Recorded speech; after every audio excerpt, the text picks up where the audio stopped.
গ্রামের এক প্রান্তে একটা পুরনো বাঁশবনের পাশে ছোট্ট একটা কুঁড়ে ঘরে থাকতো রাহাত নামের এক সাহসী ছেলে। তার বয়স ছিল মাত্র ৮ বছর, কিন্তু গ্রামের সবার মুখে মুখে তার সাহসের গল্প ছিল।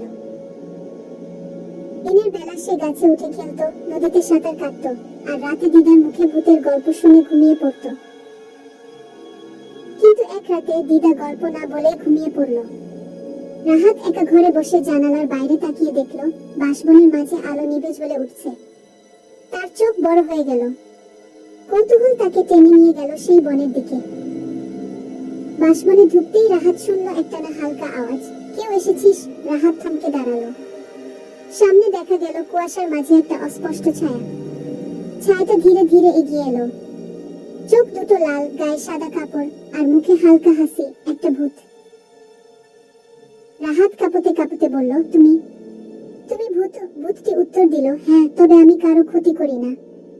আমি এখানে একা থাকি, কেউ আমার সঙ্গে কথা বলে না। রাহাত অবাক হয়ে গেল।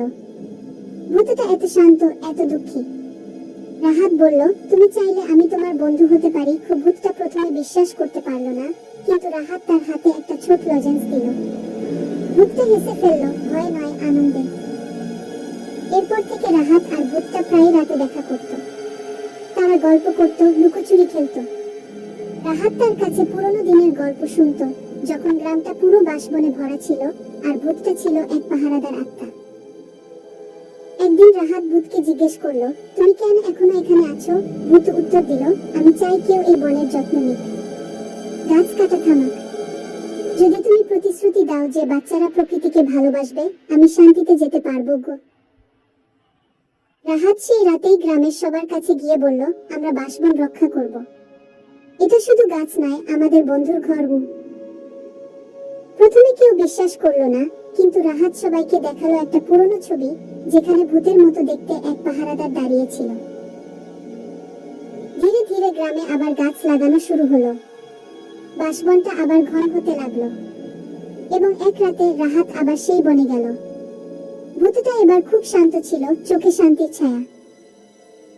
ভূত বলল, তুমি আমার কথা রেখেছ, এবার আমি মুক্ত। বিদায় বন্ধু। আকাশের তারা জ্বলে উঠল, আর একটা হালকা আলো রাহাতকে ছুঁয়ে গেল।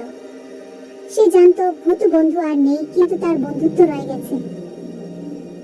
গল্পের শিক্ষা, ভয়ের পেছনেও লুকিয়ে থাকতে পারে এক বন্ধুত্বপূর্ণ মন, আর প্রকৃতি রক্ষায় সবারই দায়িত্ব রয়েছে।